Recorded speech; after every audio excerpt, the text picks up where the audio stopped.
इतनी तपती धूप में जब मैं अपने घर के दरवाजे के पास पहुंचा था तो दरवाजा बंद था। बार बार बजाने पर भी कोई ना आया। मुझे बहुत गुस्सा आ रहा था। कुछ ही देर के बाद मेरी माँ ने दरवाजा खोला और मैं थका हुआ पसीने में भीगा घर के अंदर गया। मेरी माँ मुझे पानी का गिलास देने लगी और फिर मुझसे कहने लगी कि देखो, घर का सारा काम मैंने किया है, झाड़ू लगाया है, पोंछा लगाया है और बर्तन भी सारे पड़े हुए थे। अब इन हड्डियों में इतना दम तो नहीं है कि मैं घर बार संभालूं। तुम अपनी बीवी को चाहकर देखो, आखिर वो करती ही क्या है। मैं जब अपने कमरे में गया तो मैंने देखा कि मेरी बीवी सुकून से बेड पर सोई हुई है। मुझे बहुत गुस्सा आया और उसके बगल में मेरी बेटी भी सो रही थी। एक पल को मैं सोचने लगा कि मैं सारा दिन ऑफिस में मेहनत करता हूँ, अपना सर खपाता हूँ और बॉस की झिड़कियां सुनता रहता हूँ, और उसके बाद 2 स्टाफ बदल कर घर आता हूँ और अक्सा को देखो कितने सुकून से सो रही है। मैं गुस्से में उसे पुकारने लगा तो वो जाग गई और साथ में सोई हुई मेरी बेटी भी जाग गई। वो भी शायद अपनी माँ के पास से उठ जाने से जाग गई थी और रोना शुरू कर चुकी थी। अक्सर जल्दी से उठी और एमन के फीडर में दूध डालकर उसे देने लगी तो एमन चुप हो गई। वो थोड़ी देर के लिए एमन के पास बैठी और मैं हाथ धोने के लिए बाहर चला गया। मेरी माँ बाहर ही खड़ी थी। वो मुझसे कहने लगी, देख लिया, आज तुमने अपनी आंखों से देख लिया है कि तुम्हारे चाहने के बाद तुम्हारी बीवी आराम करती रहती है और घर का ज्यादातर काम तो मैं खुद करती हूँ। मैं सोचने लगा कि रात को एमन को सुलाते हुए काफी टाइम हो गया था, लेकिन एमन फिर भी नहीं सो रही थी और अक्सर एमन को लेकर दूसरे कमरे में चली गई थी। लेकिन उसके बावजूद काफी टाइम मुझे आवाज आती रही कि वो रो रही है और कितने घंटे मैं सो नहीं पाया था। फिर न जाने कब मेरी आंख लगी और कुछ घंटे सोने की वजह से मेरा सर दर्द से फट रहा था। पता नहीं अक्सर कितनी देर नहीं सोई होगी। बहरहाल मैं कमरे की तरफ मुड़ा तो मेरी माँ फिर मेरे पीछे से आवाज देने लगी कि अपनी बीवी को बोलो कि तुम्हें चाय पानी का पूछे, जब देखो पलंग तोड़ती रहती है, एमन का बहाना बनाकर रखा हुआ है और खुद सो जाती है। मुझे बहुत गुस्सा आ गया। मैं जब कमरे में गया तो अक्सर फिर सोई हुई थी। मैंने गुस्से से उसे पुकारा और उससे कहा, आखिर तुम घर में करती ही क्या हो। मेरी इस बात से वो मुझे हैरत से देखने लगी। वो रोने लगी और कहने लगी कि मेरे सिर में बहुत तेज दर्द है। मैंने गुस्से से अपनी बीवी को देखा और कमरे से बाहर चला गया। मैं अपनी माँ के कमरे में गया। आज तो मेरी बड़ी बहन भी आई हुई थी। मुझे देखकर शोर मचाने लगी। वो कहने लगी कि तुम्हें जरा भी अपनी माँ का ख्याल नहीं है, अपनी बीवी का ही ख्याल रखना तुम्हारा फर्ज है। मैं जब भी आती हूँ तुम्हारी बीवी को आराम करते हुए ही देखती हूँ, घर में वो करती ही क्या है। मैं चुपचाप बैठ गया। थोड़ी देर बैठने के बाद मैं किचन में चला गया। जब मैं किचन में गया तो मेरी बीवी वहां पर मौजूद थी। मेरी माँ को गुर्दे में पथरी थी, इसलिए मेरी बीवी उनके लिए परहेजी खाना बनाती थी, जबकि मुझे चटपटे खाने पसंद थे, इसलिए वो मेरे लिए अलग और माँ का परहेजी खाना अलग बनाती थी। कभी कभी वो थक जाती, माँ थोड़ा बहुत अपने लिए खाना बना लेती थी। रात को फिर एमन के पेट में बहुत दर्द था। वो बहुत ज्यादा रोने लगी। मैं जब गहरी नींद सो रहा था तो उसके रोने की आवाज आई। मैंने गुस्से से अपनी बीवी को देखा और उससे कहा, तुमने तो सारा दिन अपनी नींदें पूरी कर ली है, लेकिन मेरी नींद क्यों हराम कर रही हो। इसको उठाओ और दूसरे कमरे में जाओ। वो चुपचाप उठी और दूसरे कमरे में चली गई, जबकि मैं सुकून से सो गया। अगले दिन मैं ऑफिस चला गया। वहां सारा दिन मैं काफी बिजी रहा। एक तो नींद पूरी नहीं हुई थी। अपने लिए चाय का कप मंगवाया और चाय पीने लगा। बॉस ने भी आज बहुत ज्यादा काम दे रखा था। चाय के साथ बिस्किट भी लेता रहा। सुबह घर से निकलते हुए अक्सा ने लंच भी दिया था। चाय पीने के 2 घंटे बाद मैंने लंच किया और फिर जो ऑफिस का काम बचा हुआ था वो करने लगा। 5 बजे ऑफिस से छुट्टी हो जाती थी, लेकिन मेरा काम अभी तक पूरा नहीं हुआ था क्योंकि आज मेरी तबीयत बहुत खराब थी। मुझे बहुत चिड़चिड़ापन महसूस हो रहा था। एक तो एमन ने भी तंग किया हुआ था और ऊपर से आपी के तो बच्चे भी आए हुए थे। बहरहाल 6 बजे तक मैंने अपना काम खत्म किया और मेरी उस वक्त बस भी जा चुकी थी। काफी टाइम मैं दूसरी बस का इंतजार करता रहा। उसके बाद मेरी बस आई और मैं उसमें बैठ गया। गर्मी भी बहुत थी। मैं घर आया तो अक्सर कमरे में ही मौजूद थी और एमन को सुला रही थी। मैंने गुस्से से उसे देखा और कहा कि तुम अभी जागी हो, लेकिन वो कहने लगी, नहीं, एमन की तबीयत बहुत खराब थी, मैंने अभी दवाई देकर उसे सुलाया है, उसके पेट में बहुत दर्द था। वो उठी और मेरे लिए चाय पानी लेकर आई। मैंने उसे चाय बनाने के लिए कहा। वो चाय बनाने के लिए किचन में गई तो माँ मेरे कमरे में आ गई और बैठ गई।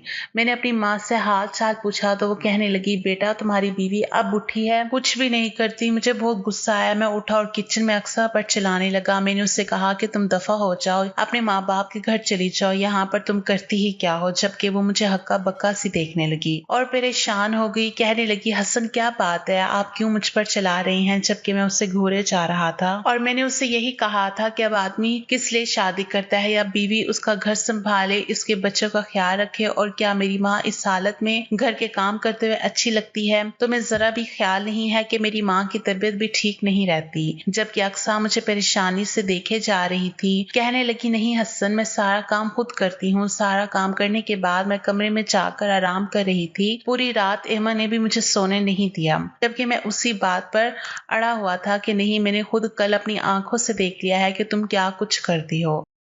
जब मैं आया तो तुम सो रही थी। अक्सर चुप रही, कुछ ना बोली, जबकि मुझे बहुत गुस्सा आ रहा था। मैंने गुस्से से कहा कि दफा हो जाओ, अपने माँ बाप के घर जाओ और जितना मर्जी आराम करो। वो चुप हो गई और जाकर उसने अपने भाई को फोन किया। कुछ ही देर में उसका भाई उसे लेने आ गया था। उसने अपना और एमन का सामान पैक किया। जब मैंने देखा कि वो एमन के कपड़े भी रख रही है और उसकी जरूरत का सामान भी, तो मुझे और गुस्सा आ गया। मैंने वो सामान उसके बैग से निकलवाया और उसे बहुत डांटा कि तुम्हें जाना है तो जाओ, लेकिन मैं इसको तुम्हारे साथ नहीं भेजूंगा। जबकि वो रोए जा रही थी और जिद कर रही थी कि नहीं, एमन मेरे बगैर नहीं रह सकती, आप कैसे उसे संभालेंगे। मैंने उससे कहा कि तुम बस घर में एक ही तो काम करती हो, तुम्हें बस इसको ही तो संभालना होता है, जबकि बाकी के सारे काम तो माँ करती है। तो एमन को भी वो रख लेंगे, फिर ऑफिस से वापस आकर मैं खुद एमन को देख लिया करूंगा। तुम्हें इसके लिए परेशान होने की जरूरत नहीं है। उसका भाई गाड़ी में बैठा हॉर्न दे रहा था। अक्सर के मायके वाले अच्छे खाते पीते लोग थे, उनके हालात काफी अच्छे थे। हालात तो हमारे भी ठीक ही थे। मैंने मोटरसाइकिल रखी हुई थी और ऑफिस दूर होने की वजह से मैं बस में ही जाता था, और एक तो गर्मी की वजह से मैं बाइक का इस्तेमाल भी कम करता था। थोड़ा रास्ता भी सुनसान था, इसलिए बस में कुछ सिक्योरिटी फील होती थी। बहरहाल बार बार हॉर्न बजने पर अक्सर अपना सामान उठाकर चली गई। जब वो एमन को उठाने लगी तो मैंने उससे एमन को छीन लिया और उसे बाहर की तरफ धक्का दिया। वो गिरते गिरते बची थी। वो रोते हुए जाकर अपने भाई की गाड़ी में बैठ के, उसका भाई गाड़ी से बाहर निकला। शायद वो अपनी भांजी को मुझसे लेना चाहता था। मेरी तरफ आने ही वाला था कि अक्सा ने उससे मना कर दिया और कहा, नहीं भाई आप ना जाएं, और वो चुपचाप गाड़ी में बैठ गया और अपनी बहन को लेकर चला गया। जबकि मैं कमरे में आया, एमन रो रही थी। मैंने आगे पीछे उसका फीडर देखा, वो मुझे कहीं नहीं मिला। जब मैं किचन में गया तो फीडर वैसे ही सिंक में पड़ा हुआ था। मैंने एमन को नीचे फर्श पर बिठाया, कुर्सी या टेबल पर नहीं बिठाया क्योंकि वो नीचे ना गिर जाए। उसे फर्श पर बिठाकर मैंने फीडर धोया, फीडर फ्रिज से दूध निकाला और गर्म किया और एमन को फीडर में डालकर दिया। फिर मैं उसे कमरे में ले आया। काफी टाइम हो गया था। मैंने सोचा कि अब तो कुछ खाने का भी देखना है। माँ के कमरे में गया और माँ से पूछा कि क्या पकाया है। माँ कहने लगी, क्यों तुम्हारी बीवी ने कुछ नहीं पकाया। मैंने कहा, नहीं माँ, वो तो चली गई है, मैंने उसे घर से निकाल दिया है। माँ मुझे हक्का बक्का देखने लगी और कहने लगी, हसन आज तो मेरी तबीयत बहुत खराब है। जब मैंने अपनी बहन की तरफ देखा तो वह सर पर कपड़ा लिपेटे लेटी हुई थी। मैंने उन्हें कुछ भी कहना ठीक नहीं समझा। यही सोचा कि बहन घर में भी सारे काम करती रहती है, बच्चे भी संभालती है और घर भी उनका अलग है, यहाँ पर आती है तो कुछ आराम कर लेती हैं। और माँ का मुझे खुद ख्याल था। मैं किचन में चला आया। किचन में आकर मैंने देखा सब्जी बनी हुई थी, यानी अक्सर सब्जी बना कर गई थी। जब मैं ऑफिस से आया तो वो सब्जी बना चुकी थी। फिर उसके बाद मैंने किचन में देखा, किचन में बर्तन पड़े हुए थे। मैंने सोचा माँ उन्हें कैसे धोएंगी। माँ की तो तबीयत भी ठीक नहीं है, इसलिए मैंने खुद धोना शुरू कर दिए। थोड़े से बर्तन थे, बहुत जल्दी धुल गए। जब मैं उन्हें शेल्फ पर रखने लगा तो मुझे एमन के रोने की आवाज आई। मैं भागता हुआ कमरे की तरफ गया। वो अपना फीडर खत्म कर चुकी थी। वो बहुत ज्यादा रो रही थी। मैं उसके पास गया और उसे भी उठा लिया। जैसे ही उसे उठाया तो मुझे अपने हाथ पर गीलापन महसूस हुआ। मैंने देखा तो एमन ने पोटी की हुई थी। अब ये काम तो माँ के करने के नहीं थे। मैंने जल्दी से उसका पैम्पर तब्दील किया और बहुत बुरे दिल से किया, यहाँ तक कि मुझे उल्टी भी आने लगी थी। लेकिन बहरहाल मुझे ये काम भी करना था। पोटी साफ करके एमन के कपड़े तब्दील किए। कपड़े तब्दील करने के बाद मैंने एमन को झूले में लिटा दिया और वो सुकून से लेट गई। शायद वो इसलिए रो रही थी कि उसका पैम्पर गंदा था। फिर उसके बाद मैंने बेड से सारी चीजें उठाई और बाहर फेंकी। जब बेडशीट को देखा तो वो भी खराब हो गई थी। मैंने वो बेडशीट उतारी और अलमारी से बेडशीट निकाल कर बेड पर बिछा दी। फिर वॉशरूम गया और जाकर एमन के कपड़े और बेडशीट ही अभी अभी मैं धो ही रहा था कि मुझे एमन के रोने की आवाज आई। मैं भागा और कमरे में आया और यही सोच रहा था कि कहीं एमन ना गिर जाए, क्योंकि अभी उसे झूले से नीचे उतरना नहीं आता था। मैं उसे उठाकर माँ के पास चला गया। मैंने कहा, माँ थोड़ी देर एमन को देख लीजिए। मैं उसे माँ के पास छोड़ाया और बेडशीट धोकर छत पर फैलाकर वापस आया तो मैं किचन में चला गया। मैंने सोचा कि सब्जी तो अक्सर बना कर गई है, लेकिन मुझे रोटियां भी देखनी है। मैंने सोचा कि चलो कोई बात नहीं, मैं बेलन पर कुछ ना कुछ कर ही लूंगा। बहन की तबीयत भी खराब है और माँ से तो मैं ये नहीं कह सकता कि माँ कुछ बना कर दे। मैंने फ्रिज खोला और देखा फ्रिज में आटा तो था ही नहीं। अब आटा कैसे गूंदूं? आटा तो गूंदने का तो मुझे पता ही नहीं है। मैंने सोचा कि क्यों ना खाना ऑर्डर कर दूं। मैंने माँ का परहेजी खाना देखा तो वो भी बना हुआ था, सिर्फ रोटियां मुझे ऑर्डर करनी थी। मैंने रोटियों का ऑर्डर दिया और फिर माँ के कमरे में चला गया। क्योंकि मुझे एमन के रोने की आवाज आ रही थी, मैं एमन को उठाकर ले आया और उसे चुप करवाने लगा। लेकिन मुझे महसूस हुआ कि शायद उसे भूख लग रही है। मैं किचन में गया और उसके लिए कुछ बनाया, भले ही मुझे समझ नहीं आ रहा था कि सेरेलैक बनाना कैसे है। फिर उस डब्बे के ऊपर लिखा हुआ था कि इससे किस तरह से बनाना है। मैंने सेरेलैक बनाया और एमन को खिलाने लगा। उसने खाते खाते फिर कपड़े गंदे कर लिए थे। मैंने उसे खिलाने के बाद उसके कपड़े तब्दील करने लगा। तब तक रोटी भी आ चुकी थी। एमन को बेड पर बिठाकर कुछ छोटे छोटे खिलौने रखे तो वो उनके साथ खेलने लगी। इतने में दरवाजे पर बेल बजी। शायद होटल वाले ने रोटियां भिजवा दी थी। मैं रोटी लेने बाहर गया और रोटी लेकर किचन में आ गया। किचन में आया तो सब्जी ठंडी पड़ी हुई थी, क्योंकि वो तो काफी टाइम पहले अक्सर ने बना ली थी। शायद इसलिए कि एमन उस वक्त सो रही होगी तो उसने सब्जी बना दी होगी, क्योंकि बच्चों को संभालना कोई आसान काम नहीं है। पिछले इन 3 घंटों से मुझे इस बात का एहसास हो रहा था। मैं माँ के पास गया और माँ से कहा कि माँ आप उठकर सब्जी ही गर्म कर दें, जबकि माँ ने मुझे साफ जवाब दे दिया कि नहीं हसन बेटा, मुझ में तो चलने की भी हिम्मत नहीं है। मैं किचन में आया और अपनी और माँ की सब्जी गर्म की, उन्हें उनके कमरे में दे आया और अपना खाना लेकर अपने कमरे में आ गया। एमन अभी तक अपने खिलौनों के साथ खेल रही थी। मैंने जल्दी जल्दी मोटे मोटे नवाले तोड़कर खाना खाया और यही सोचा कि अगर एमन ने रोना शुरू कर दिया तो सब्जी और रोटी ठंडी हो जाएगी। इसलिए मैंने जल्दी जल्दी खाना खाया और अभी खाना खा ही चुका था कि एमन ने फिर रोना शुरू कर दिया। फिर मैंने एमन को उठा लिया। उसे उठाते हुए मैं किचन में बर्तन रखने गया। चाय पीने का बहुत मूड हो रहा था। मुझे याद था इस टाइम खाने के बाद अक्सर कभी कॉफी कभी चाय बनाकर मुझे देती थी और मुस्कुराती हुई मेरे पास आती और कहती, आप थक गए हैं तो मैं आपका सर दुबा देती हूँ, टांगे दुबा देती हूँ। और कभी वो मेरा सर दुबाना शुरू कर देती तो कभी टांगे, और मुझे सुकून मिल जाता था। मैं किचन में आया तो चाय तो नहीं बना सकता था क्योंकि एमन को उठाया हुआ था। मैं फिर कमरे में वापस गया। एमन को एक खिलौना पकड़ाकर मैं जल्दी जल्दी किचन में गया और उसका फीडर धोकर उसमें दूध डाला और फीडर को ओवन में रख दिया। मैं जल्दी से फीडर लेकर कमरे में आया। तब तक एमन के रोने की आवाज फिर आ रही थी। मैंने एमन को फीडर दिया तो वो चुप हो गई। फिर मैं उसे अपने हाथों पे लिटा कर कमरे में चलने लगा। कुछ ही देर बाद वो सो गई। मैं खुद भी उसके पास लेट गया। न जाने कब मेरी भी आंख लग गई, क्योंकि पिछले 2-3 दिनों से मेरी भी तबीयत ठीक नहीं थी और मैं बहुत थकान महसूस कर रहा था। आधी रात को मेरी आंख खुली तो मुझे एहसास हुआ कि मेरा बिस्तर गीला है। मैंने जल्दी से साइड टेबल पर पड़ा लैंप ऑन किया और देखा तो एमन का पैम्पर लीक था।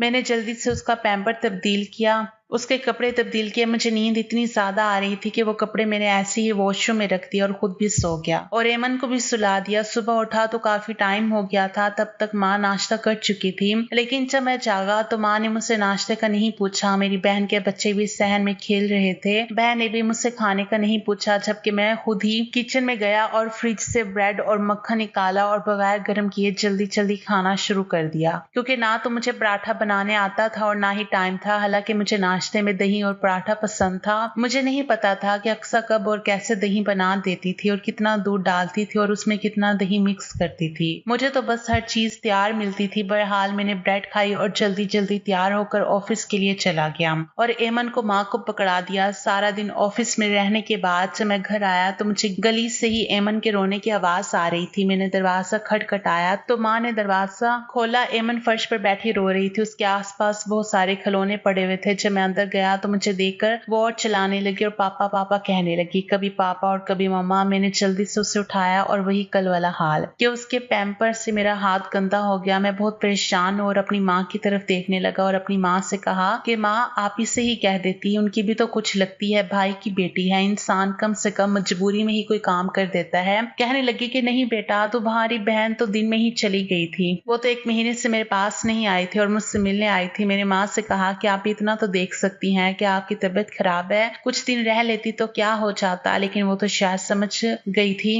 कि वो इन्हीं झमेलों की वजह से घर चली गई है। हालांकि पिछले महीने जब वो आई थी तो पूरे 15 दिन रह कर गई थी और मैंने खुद महसूस किया था कि अक्सर ने उनके बच्चों को भी संभाला हुआ था और वो आराम ही करती रहती थी। लेकिन फिर भी उनकी जुबान पर यही शिकायत रहती थी कि वो हमारा ठीक तरह से ख्याल नहीं रखती। मैं यही सोच रहा था कि अमन के जोर जोर से रोने की आवाज ने मुझे झंझोर दिया। मैं जल्दी से वॉशरूम गया और वहां रात वाले कपड़े देखकर मेरा और दिमाग खराब हो गया। अब जैसा भी था मुझे सब कुछ तो करना ही था। मैंने अमन के कपड़े उतार दिए, उसको नहला दिया। मुझे इस चीज का बिल्कुल एक्सपीरियंस नहीं था, लेकिन ये सब तो मुझे ही करना था। मैंने अमन को अच्छे से तैयार किया और कमरे की हालत ठीक की। जल्दी से वॉशरूम में गया, जो गंदे कपड़े थे उन्हें धोए, अपनी शर्ट धोई और छत पर फैलाने के लिए चला गया।